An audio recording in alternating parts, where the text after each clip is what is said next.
বিসমিল্লাহির রহমানির রহিম।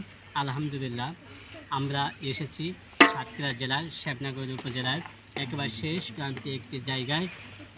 যে মাদ্রাসাটি এসেছি, এই মাদ্রাসার কথাটা না বললেই নয় যে আশুলিয়া ইউনিয়নের বড় কুমুদ গ্রামের আবু জার গিফারি রাদিয়াল্লাহু হাফিজিয়া মাদ্রাসা লেলা বোর্ডিং ও এতিমখানা।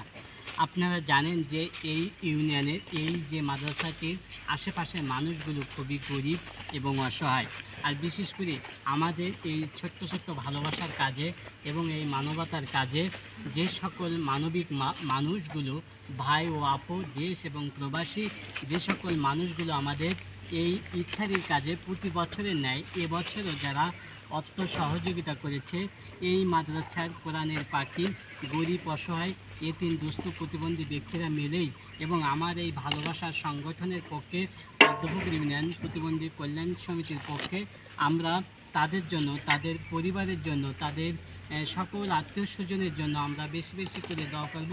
আর যে পরিবারের মানুষগুলো অসুস্থ আছে তাদের জন্য বেশি বেশি করে দোয়া করব, তারা যেন সুস্থ হয়।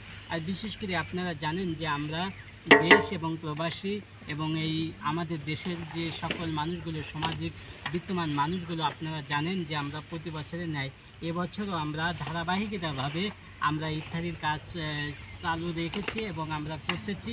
আপনাদের এখন সাহায্য সহযোগিতা আমাদের অনেক প্রয়োজন। আমাদের এই মাহে রমজানের ইফতারির প্রতিদিন আমরা প্রায় 200 করে মানুষকে আমরা ইফতারি করাচ্ছি। এখানে আমাদের অনেক অর্থ প্রয়োজন।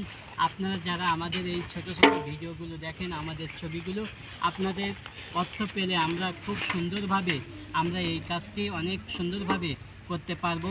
আপনাদের অনেক সাহায্য সহযোগিতা প্রয়োজন।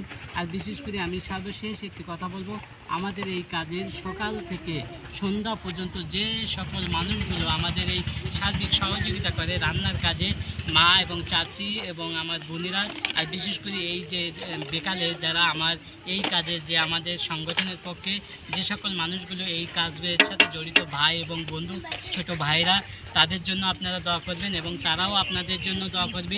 বেশি করে আপনারা সকলেই ভালো থাকবেন, সুস্থ থাকবেন। আল্লাহ হাফেজ।